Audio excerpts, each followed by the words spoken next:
Hello everyone, it's Deanna at Living Brooks Yoga and Wellness. Wanted to reach out to you again, this little section I'm going to call Motivation 2. In the first section I talked about how challenging it can be to consistently remain motivated. So today I wanted to talk a little bit more about perseverance and grit. I mentioned an article by Angela Duckworth about grit. I posted a link on my page, which I'll be sharing to my to the yoga pages later today.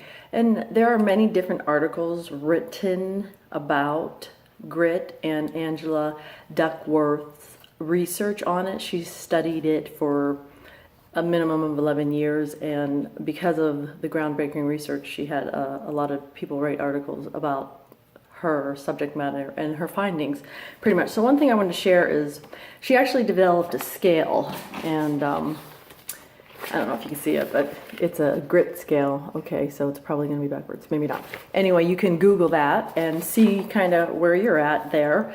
But she said in the scale that they developed in research to measure grit, only half of the questions are about responding resiliently to situations of failure and adversity or being a hard worker. The other half of the questions of the questionnaire is about having consistent interest, focused passions over a long time. It means that you choose to do a particular thing in life and choose to give up a lot of other things in order to do it. And you stick with those interests and goals over the long term. So grit is not just about having resilience in the face of failure, but it's also about having deep commitments that you remain loyal to over many years, hence the yoga practice. So they did a study at West Point Academy to see how grit would predict success. And of all the variables measured, it turned out that grit was the best predictor of which candidates would stick around through that first difficult summer.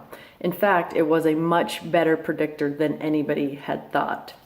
So Angela is not saying that grit is the number one key to being successful at something, but she is saying that it really is a major key, and it's something that we can kind of control if we try and if we're aware. So I got this article, what I just shared with you was by a Deborah Perkins Gow, and it's called The Significance of Grit, a conversation with Angela Lee Duckworthy.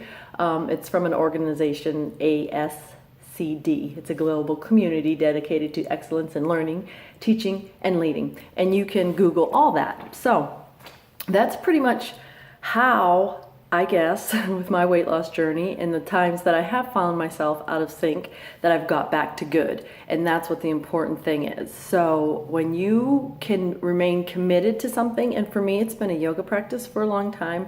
And now also, since my weight loss surgery, I'm committed to remaining on the successful side of the scale. Pun intended.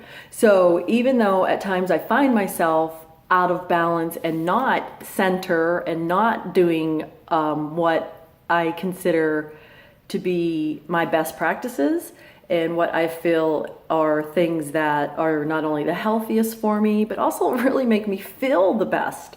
So, and yoga is one of those things. So I highly recommend reading up and learning about grit, because it's one thing that can really, you can work on and you can improve, and grit is really the number one success factor. I love Ashley Turner, and I love so many of the things she says, and one of them is consistently thank yourself for showing up on your mat today. And that's what it's all about, is that you are committed to something with such passion that it becomes such a priority that even if you do fall out of sync, you quickly get back into sync. And once again, the sooner you get back to good, the better. Don't allow yourself to get caught up and to remain in that negative pattern. It's hard not to go there sometimes, especially for me when I'm kind of disappointed in myself. But I'm human, so I know I'm going to make mistakes. I know I'm going to find myself in a place where I wish I wasn't, but all I can do is climb back up in that saddle and get out of it again. And if you can't find a support system, then be your own support system. I mean, seriously, like, this is for you. Your health, happiness, and well-being, thank you, Ashley Turner, is an inside job, and nobody can do the work for you but you. So each and every day you're getting older, how do you want to age? As far as I'm concerned, I want to be the best version of myself that I can be. In order to do that, I consistently continue to learn and gather tools for my toolbox and try to pay that and share that forward with others, hoping that maybe you might find something worthwhile to take away from my little video shares. I guess this would be considered a video blog. Anyway, that's it for today. Thank you so much. Angela Duckworth, a lot of different people wrote articles about her. I've posted a link to this article that I have referenced today, and also do the grit scale and see where you measure up.